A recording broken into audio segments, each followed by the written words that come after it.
ನೋಡದಾ so special intensive revision ಬಗ್ಗೆ ಇವತ್ತು cabinet ನಲ್ಲಿ ಚರ್ಚೆ ಮಾಡುವಂತದ್ದು ಜೊತೆಗೆ ಕೇಂದ್ರ ಸರ್ಕಾರಕ್ಕೆ ಪತ್ರ ಬರೆಯುವಂತ ಪ್ಲಾನ್ ಇರೋದು ಯಾವ ತರ? ಇಲ್ಲ, ಅಜೆಂಡಾದಲ್ಲಿ SIR ಬಗ್ಗೆ ಏನು ಬಂದಿಲ್ಲ. ಆದರೆ ಇನ್ಫಾರ್ಮಲಿ ಡಿಸ್ಕಷನ್ಸ್ ಆದರೆ ಏನು ಪರಿಸ್ಥಿತಿ ಇದೆ, ಅದರ ಇಂಪ್ಯಾಕ್ಟ್ ಏನಿದೆ ಆಗುತ್ತೆ ಅನ್ನೋದ್ರ ಬಗ್ಗೆ ಚರ್ಚೆ ಮಾಡ್ಬೋದು. ಯಾಕೆಂದರೆ ನಾವು ಈಗಾಗಲೇ ಕಾಂಗ್ರೆಸ್ ಪಕ್ಷ SIR ವಿರುದ್ಧ ಅನೇಕ ಬಾರಿ ಹೇಳಿದೆ. ಈಗಾಗಲೇ 5 ರಾಜ್ಯದ ಚುನಾವಣೆಗಳ ಮುಂಚೆನೂ ಕೂಡ ಈ ಮಾತುಗಳು ಬಂದಿತ್ತು. ವಿಶೇಷವಾಗಿ ಪಶ್ಚಿಮ ಬಂಗಾಳದಲ್ಲಿ SIR ಮಾಡುವಾಗ ಏನು ನಮ್ಮ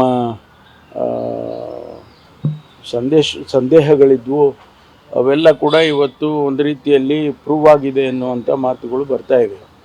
ಹಾಗಾಗಿ ನಾವು ಇಲ್ಲಿ ಯಾವ ರೀತಿ ಎಚ್ಚರಿಕೆಯಾಗಿರಬೇಕು ಏನು ಅನ್ನೋದ್ರ ಬಗ್ಗೆ ಚರ್ಚೆ ಆದರೂ ಆಗ್ಬೋದು. ಅಜೆಂಡಾದಲ್ಲಂತೂ ಸಬ್ಜೆಕ್ಟ್ ಇದು ಇಲ್ಲ. ಕೇಸ್ಗಳನ್ನು ವಾಪಸ್ ಪಡೆಯುವಂಥ ವಿಚಾರ ಕೂಡ ಈಗ ಕ್ಯಾಬಿನೆಟ್ ಚರ್ಚೆಗೆ ಬರ್ಬೋದು. ಅಲ್ಲ, ಈಗ ಕ್ಯಾಬಿನೆಟ್ ಅಜೆಂಡಾದಲ್ಲಿ ಯಾವ್ದು ಬರ್ತಾ ಇದೆ ಅನ್ನೋದು ಈಗ ನಾವು ಬಹಿರಂಗ ಮಾಡೋಕ್ಕಾಗುತ್ತಾ? ಅಲ್ಲಿ ಈಗ ನಾವು ಕೇಸ್ಗಳನ್ನು ವಾಪಸ್ ತಗೊಳ್ಳೋದಕ್ಕೆ ಕ್ಯಾಬಿನೆಟಲ್ಲಿ ಒಂದು ಸಬ್ ಕಮಿಟಿ ಇರುತ್ತೆ. ಆ ಸಬ್ ಕಮಿಟಿ ಅವರು ಏನು ತೀರ್ಮಾನಗಳನ್ನು ಮಾಡಿರ್ತಾರೆ ಅದನ್ನು ಸಂಪುಟಕ್ಕೆ ತರ್ತಾರೆ. ಅಲ್ಲಿ ಸಂಪುಟ ತೀರ್ಮಾನ ಆದಮೇಲೆ ಅದು ಪ್ರಾಸಿಕ್ಯೂಷನ್ ಡಿಪಾರ್ಟ್ಮೆಂಟಿಗೆ ಹೋಗುತ್ತೆ. ನೋಡದಾ ಸೊ ಸ್ಪೆಷಲ್ ಇಂಟೆನ್ಸಿವ್ ರಿವಿಷನ್ ಬಗ್ಗೆ ಇವತ್ತು ಕ್ಯಾಬಿನೆಟ್ ನಲ್ಲಿ ಚರ್ಚೆ ಮಾಡುವಂತದ್ದು ಜೊತೆಗೆ ಕೇಂದ್ರ ಸರ್ಕಾರಕ್ಕೆ ಪತ್ರ ಬರೆಯುವಂತ ಪ್ಲಾನ್ ಇರೋದು ಯಾವ ತರ? ಇಲ್ಲ, ಅಜೆಂಡಾದಲ್ಲಿ SIR ಬಗ್ಗೆ ಏನು ಬಂದಿಲ್ಲ. ಆದರೆ ಇನ್ಫಾರ್ಮಲಿ ಡಿಸ್ಕಷನ್ಸ್ ಆದರೆ ಏನು ಪರಿಸ್ಥಿತಿ ಇದೆ, ಅದರ ಇಂಪ್ಯಾಕ್ಟ್ ಏನಿದೆ ಆಗುತ್ತೆ ಅನ್ನೋದ್ರ ಬಗ್ಗೆ ಚರ್ಚೆ ಮಾಡ್ಬೋದು.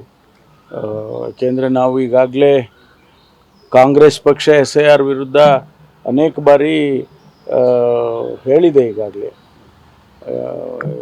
5 ರಾಜ್ಯದ ಚುನಾವಣೆಗಳ ಮುಂಚೆನೂ ಕೂಡ ಈ ಮಾತುಗಳು ಬಂದಿತ್ತು. ವಿಶೇಷವಾಗಿ ಪಶ್ಚಿಮ ಬಂಗಾಳದಲ್ಲಿ SIR ಮಾಡುವಾಗ ಏನು ನಮ್ಮ ಸಂದೇಹಗಳಿದ್ವು ಅವೆಲ್ಲ ಕೂಡ ಇವತ್ತು ಒಂದು ರೀತಿಯಲ್ಲಿ ಪ್ರೂವ್ ಆಗಿದೆ ಅನ್ನುವಂಥ ಮಾತುಗಳು ಬರ್ತಾ ಇದೆ.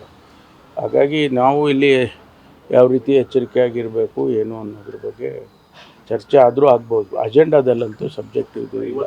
ಕೇಸ್ಗಳನ್ನು ವಾಪಸ್ ಪಡೆಯುವಂಥ ವಿಚಾರ ಕೂಡ ಈಗ ಕ್ಯಾಬಿನೆಟ್ ಚರ್ಚೆಗೆ ಬರ್ಬೋದು. ಅಲ್ಲ, ಈಗ ಕ್ಯಾಬಿನೆಟ್ ಅಜೆಂಡಾದಲ್ಲಿ ಯಾವ್ದು ಬರ್ತಾ ಇದೆ ಅನ್ನೋದು ಈಗ ನಾವು ಬಹಿರಂಗ ಮಾಡೋಕ್ಕಾಗುತ್ತಾ? ಅಲ್ಲಿ ಈಗ ನಾವು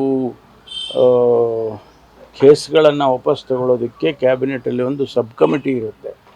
ಆ ಸಬ್ ಕಮಿಟಿ ಅವರು ಏನು ತೀರ್ಮಾನಗಳನ್ನು ಮಾಡಿರ್ತಾರೆ ಅದನ್ನು ಸಂಪುಟಕ್ಕೆ ತರ್ತಾರೆ. ಅಲ್ಲಿ ಸಂಪುಟ ತೀರ್ಮಾನ ಆದಮೇಲೆ ಅದು ಪ್ರಾಸಿಕ್ಯೂಷನ್ ಡಿಪಾರ್ಟ್ಮೆಂಟಿಗೆ ಹೋಗುತ್ತೆ.